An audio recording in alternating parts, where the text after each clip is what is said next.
Hello and welcome back for another episode of We Talk, your creative podcast. It feels like it's been a while I've spoken to you guys. Of course, a lot of you guys were on holiday. Some are still trying to find their way out. And I think it's very important as a creative, to just exit, to zone out. Her name is Rasa. I won't dare pronounce the surname, Rasa. You must pronounce my Yeah. surname, come on. Niurkaite? Yes! Rasa Niurkaite. She's a writer, international theater director. She's a co-artist director of Stigma Collective, not collection. Not collection. And she's here with us today to talk about theater direction. So, welcome to We Talk. Hey! How was the holiday? Which one? Exactly. We're gonna talk about this just after that, okay?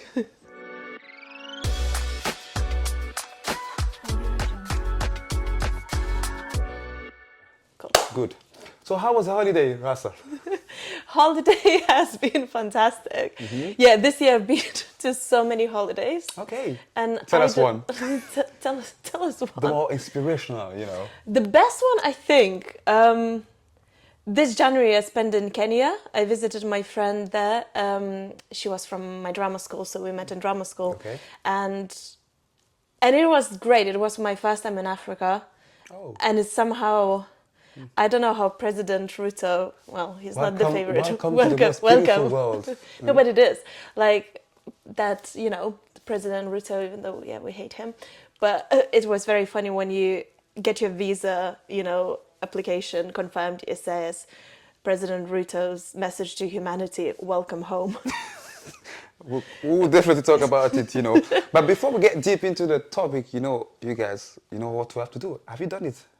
I have. You have subscribed, okay. And I have liked. And you have followed. And right? I have followed. So guys, I know Yes. you guys are back from holiday, but sometimes it's good to remind. So follow us on Instagram at WeTalk.podcast to just get to know about more creative coming on board. And the most important is to subscribe on our YouTube channel at We Talk Podcast. Yeah. So after that, we can continue the business now. And so, theater. Yes. Art direction, Yes. I mean, where is that coming from? Where is that love of being into the theater industry coming from? Tell us. I've directed my first play when I was 6 years old. 6 years old? Yeah, it was... I don't know where it came from, because before that I haven't seen theatre, I don't think. Like, it wasn't really a big thing. I'm from a small town in Lithuania. We would get theatre, every few months or when someone would visit. So I don't think I've ever seen theatre. But I've directed a play. It was Parents' Evening. Okay, before we get deep, some of us will go to theatre, but we might not necessarily know what is theatre. What the theatre is. And what is... Okay, teach us, please. Oh. What is theatre? Theatre Yes. is the biggest exercise in empathy that we have. Theatre is simply like storytelling. To me, theatre is like... Storytelling is a place to hear and see stories of people you wouldn't meet in your life, experience things that you wouldn't normally experience. Theatre is literally a rehearsal for things that can happen to you in life. So actually, are we doing a theatre now? We're in the theatre. Everything is theatre. Okay. Everything is theatre. And I think that's what you said in your introduction, that, going away, holidays is important. I agree.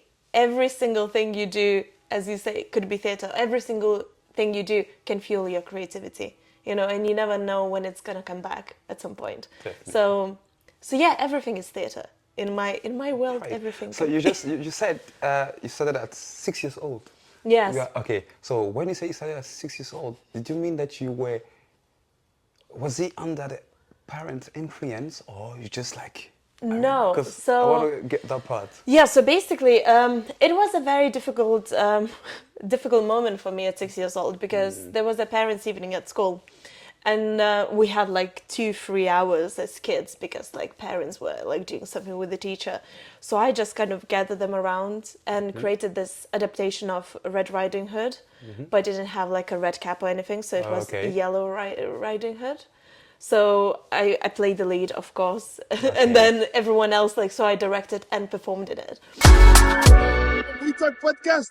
I believe you grew up where, by the way? Lithuania. Lithuania. I've never been able to pronounce that name. Today is Yeah. like Lithuania. It's Lietuva. Lithuania. Okay.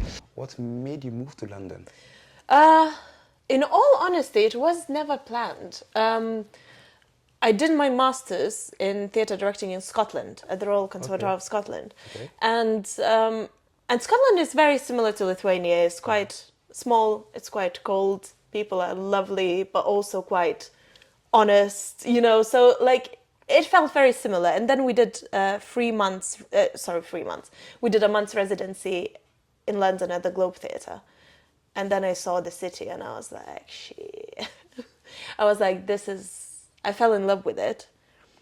But still, I never thought I'm going to move here because my plan was always like, study, go back home, Up and do down, my thing. like always being everywhere. Up and down. I never thought I'm going to leave Lithuania ever. So to wrap up, it move. wasn't really a plan, but you just like moved by a desire of meeting new things and making a story, or like In all honesty, of like experience, like have a new experience or something like. all honesty, no. In all So honesty, the movie here wasn't really inspirational, or it was just no. by the way? In all honesty, it was. I was a love immigrant. Okay. So yeah, my partner at the time, we were planning to move together, but then we broke up, and then I was like, well, I'm gonna move anyway. Because like everything was kind of like set up for that to happen. So yeah, so that's Definitely, everything happened for a reason, right? As you know. everything happened for a Great. reason. Well, that's very personal, but hey. Good. We Talk Podcast. You moved to the UK. You're trying to like make this experience great, So you started working in companies, as a theater director and also in theaters. I believe as a creative and as someone that's tried to even start a own collective, there's a lot of challenges. So I believe one of the first challenge is like the process of immigration. Oh yeah. Yeah, tell us about that. I feel like the most difficult thing is like obviously when you move to new country, especially if you move to like such a massive city as London is, Massive city. Yeah, I think without any support system as well, no networks, nothing. You kind of need to start from zero.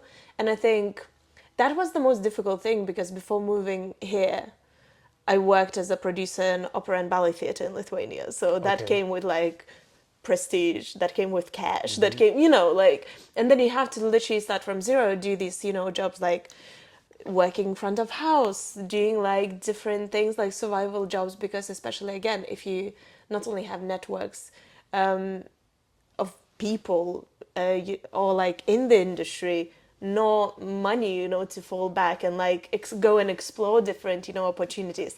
It's quite difficult. It's quite difficult. So like building a network is one of the things that you mentioned. I will talk about it.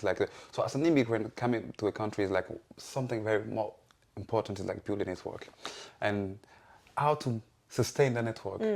Thinking about that, you just have to like hustle on the way. Yeah, I feel like I'm one of the worst people to talk about it because I somehow refuse to network. Let me explain that. Yeah. Because I feel like you can feel when that connection is for the purpose of kind of very transactional, when you person wants something from you, I believe in networking that's actually very organic. So like if I get on with someone, and they happen to be in the industry, fantastic. But I don't believe in kind of like networking for the sake of networking, because like sometimes you feel when it's done to you, when tables are turned. To me, networking is something that we have we every day. Even if you meet someone outside, we say, hello, how are you? It's a networking. We could meet for the first time and share different projects and talk about projects. But most of the time, when our project or when our ideology doesn't meet, that's where the blockage comes. Yeah. Do you think? Absolutely. Do you think you've been in that position, or do you think that's the problem? But I believe you've networked with people today. Yeah. Sometimes, and you're still in touch. I don't even know. Yeah, if or that's professional working, because it's a topic that I really want to talk about, the networking issue, because it comes. I think what's interesting is, I think with this, some people manage to Take advantage, that's what you mean. take advantage or even like look past someone who they probably don't respect creatively, let's say, but like but they Okay. are beneficial for their own, I don't know, craft. Yeah. Which is good because you can still learn in everything. I think what's kind of been a struggle for me, if for example I don't respect someone's art or creativity, if I'm like, no, that's actually not really inspiring me, I'm never gonna go above and beyond to connect to that person. We Talk Podcast. Can you just tell me, Yeah. for a viewer perspective, like I'm sitting on a theater Yeah. and I see something like a play that is being like Yeah. done.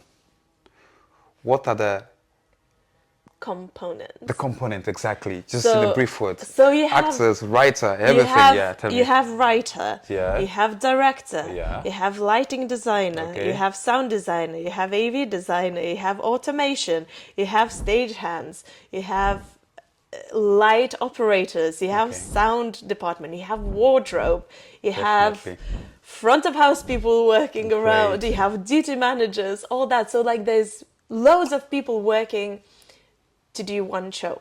And I think, do you think it's a very strong industry in the UK?